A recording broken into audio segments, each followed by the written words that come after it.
Hey there. We're always told to go out and find our purpose in life. But what if I told you the real work isn't about finding it, but about creating it?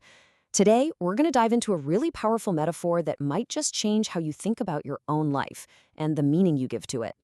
All right, let's just jump right in with a question. A core idea we're exploring today is that there are fundamentally two kinds of people in the world.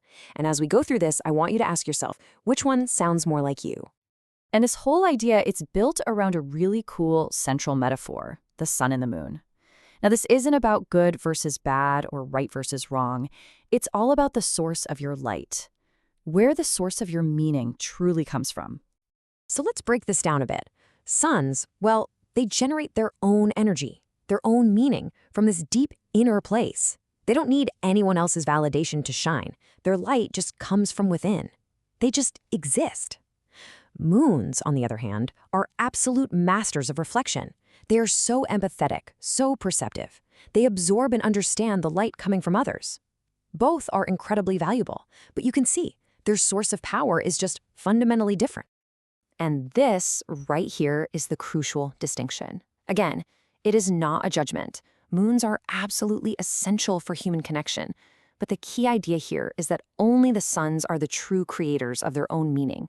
And that idea, well, it pretty much frames the rest of our journey today, the mission to become a sun. So, if becoming a sun is the goal, how in the world do you get there?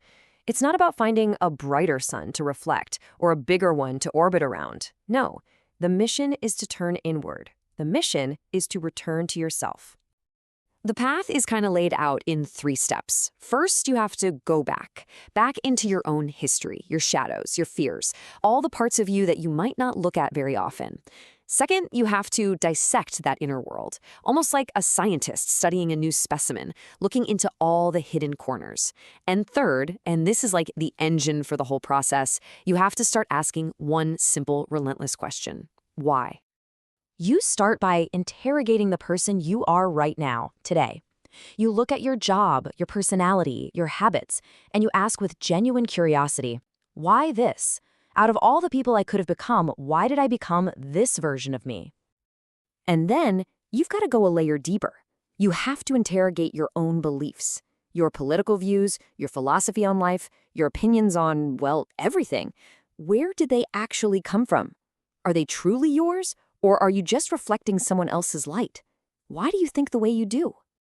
And finally, you look at your trajectory, the path that you're on right now, this very day. Why this specific path out of all the infinite possibilities? This kind of intense self-interrogation, that's the real work required to find your inner core. The goal of asking why isn't to find some big universal truth that applies to everyone. It's to discover something way more powerful. That your answers are completely uniquely yours. Your whys are like your own personal fingerprint. And in that uniqueness, that's the raw material you're going to use to build your own light.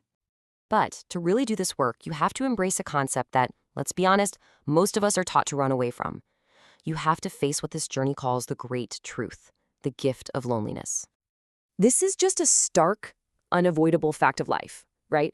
And it can sound really scary, but we're being asked to see it in a totally different way. This isn't some tragic fate, it's the fundamental starting point of our entire existence.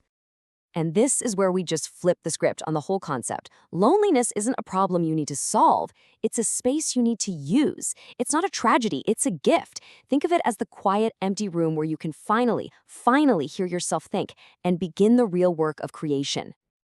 So how do you actually accept this gift? Well, the instructions are pretty simple, but they're definitely not easy. You have to consciously step away from the constant noise of the world. You have to stop moving, both physically and mentally. You have to embrace the silence. And it's from that still, silent place that you can dive deeper into yourself. All right, so this brings us to the final step. After all that inward turning, after asking why over and over, after embracing the stillness, you finally arrive at the point where you don't just find meaning, you create it. We're all conditioned to look ahead, right? We're always searching for the right path, the one that society or our family laid out for us. We assume it's just out there somewhere waiting for us to find it. But what if that whole idea is the fundamental misunderstanding? The path isn't something you find, it's something you build, and you build it from the inside out. The direction, the purpose, the light, it all originates from that inner core you've worked so incredibly hard to uncover. And what do you build it with? You use everything. Literally everything. Every single experience, every joy, every piece of pain, all the molecules and drops that make up your one-of-a-kind story. But, and this is huge, you do it with a deep, genuine respect for other people who are on their own journey of creation. Your light doesn't have to put out anyone else's. And so, this is where we land, realizing you are not just a traveler on some pre-made road, but you're the architect of your own. Your materials are your life experiences. Your workspace is your solitude. Your tools are your own relentless questions. So the only thing left to ask is the question right in front of you.